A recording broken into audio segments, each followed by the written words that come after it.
come with me to the rolling sea while the weather's calm and still, and we'll have some fun and laughter with the adventures of Portland Bill.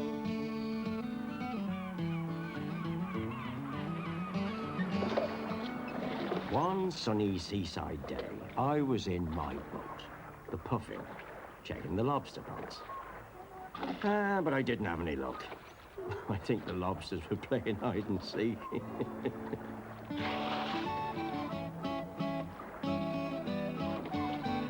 Well, it was a lovely day, and by now I was feeling a bit peckish. When I opened my picnic box, I found a note wrapped round my sandwiches. By King Neptune's beard, I'd forgotten to tell Ross and Cromarty about the signal I'd received from head office. It must have slipped my mind in my hurry to get away. But I had an idea. I could send a message by semaphore to Cromarty, who was on watch in the lighthouse. Well, first of all, I had to attract his attention. Back in the lighthouse, Cromarty was cleaning the windows when suddenly he spotted me way in the distance. "Oh, what's up with Bill?" And he rushed to get his telescope. "Oh, now where's it gone?" "Got it. Now where's Bill gone?" "Ah, there he is." "Oh, he wants to send a message. Oh, where's my code book? Hold on a minute, Bill," he shouted. When Cromarty was ready, I began to send my message. But he was not very good at semaphore. I spelt out head, keeper, organising official visit, end of June. But Cromarty read it as the head keeper is organising a fishing trip this afternoon. "Ah, got it." With that done, I carried on checking the lobster pot. Said Cromarty, feeling pleased with himself. "A message from head office. I'd better tell Ross." "Hello, village shop, please." Ross was in McGillicuddy collecting some supplies from Eddie Stone's shop when the phone rang. "Edward Stone's Emporium. Edward speaking." Who? Hello, Eddie. It's the lighthouse here. I'm trying to get hold of hold on. It's Cromarty for you, Ross. Is he there? It sounds important. Hi there, Ross. Can you hear me? Hello, is that you, Cromarty? It's a dreadful line. Aye, I feel fine too, said Cromarty. "But listen, I got a message for you from Bill." There was a great deal of crackling and buzzing on the line, and Cromarty was so excited he couldn't seem to make Ross understand. Head keeper, fishing trip this afternoon. "Cousin Peter, fish and chips this afternoon." "Okay, I've got it, Cromarty," repeated Ross, and he put the phone down. What was all that about?" asked Eddie. "Oh, it's Cromarty's cousin Peter from the mainland. He's coming this afternoon, and I think we're having fish and chips for tea. I'll buy some of your special oatcakes for afters." "Well, you're in luck. I've only got 4 left."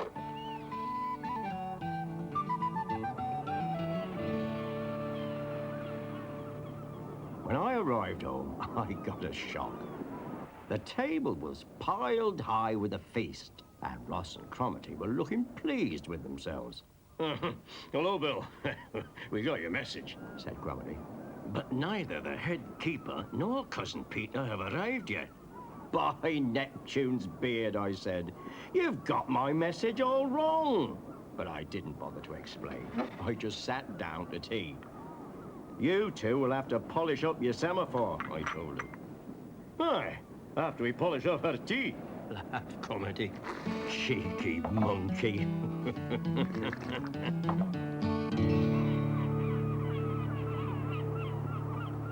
There's always something happening on the Guillemot Rock.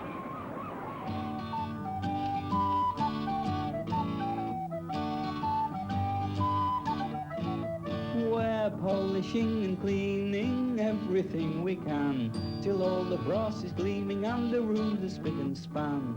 Scrub, dust, polish and rub with cleaning cloth and water tub. Splish, splosh, mopping the floor with puddles and bubbles all over the floor. Which fish gets the most applause?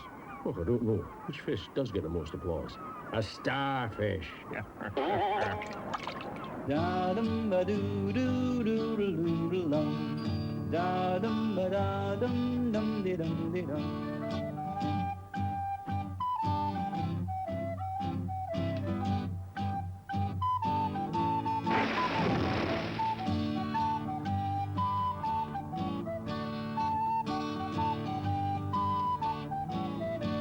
Scrub, dust, polish and rub with cleaning cloth and water tub. Splish, splosh, mopping the floor with puddles and bubbles all over the floor. We've polished and we've cleaned up everything we can. Now all the brass is gleaming and the rooms are spick and span. Oh, the rooms are spick and span. Tell us another story, Bill. One sunny seaside day, Cromarty and I were on the mainland to pick up the provisions from Eddie Stone's shop. Morning, Eddie. Hello, Bill. We've come for our week's supplies. Oh, well, what'll it be this time? Well, I'll have a bag of toffees, please. Toffees?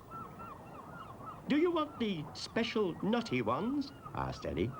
But Cromarty's attention was on something else. Cromarty, do you want the nutty ones? Repeated Eddie. Tell me, how does this vacuum cleaner work? Asked Cromarty. Well, I had to laugh.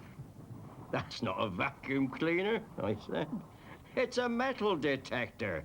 It makes a noise so you can find things that are made of metal when they're buried. Oh, aye, said Cromarty. Things like treasure?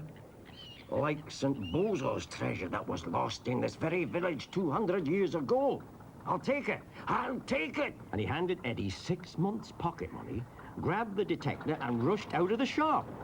I'll be rich. I'll be rich. I'll be able to buy toffees by the tinful. When I find the treasure, I'll be so rich.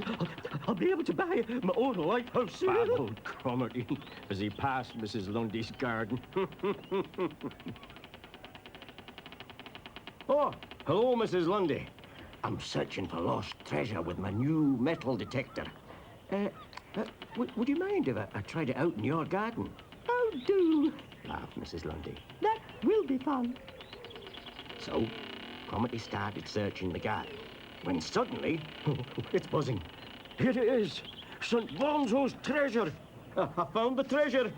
Oh, no, you haven't, said Mrs. Lundy, as Cromarty handed her the air grip she'd lost that morning. My goodness, you've also found that knitting needle I lost last year. Oh, and the button from my gardening coat. Oh, thank you, Cromarty, thank you. And to show how grateful she was, she gave him one of her prize cabbages as a reward. Oh, thank you, said Cromarty. Well, I must be off. I have to find the treasure before the banks close.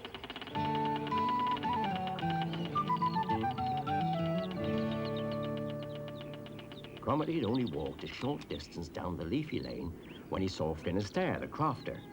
You're not looking for lost treasure, are you, Finisterre? No, Cromarty. Something much more valuable. Water. This old tap has never worked properly, and now it's stopped completely.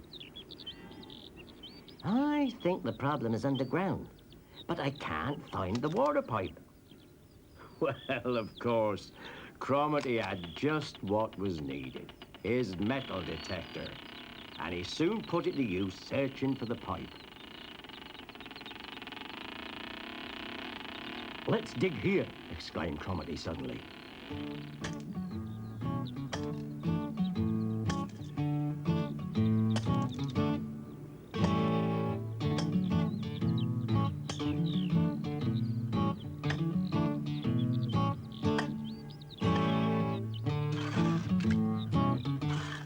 Well done, Cromarty. You found the pipe. No wonder the tap wouldn't work. It's leaking. But I can soon fix that. Finisterre was so grateful for Cromity's help that he gave him a basket of eggs and fruit. When Cromity arrived back at the quayside, he found me waiting for him. "Did you find the buried treasure?" I asked.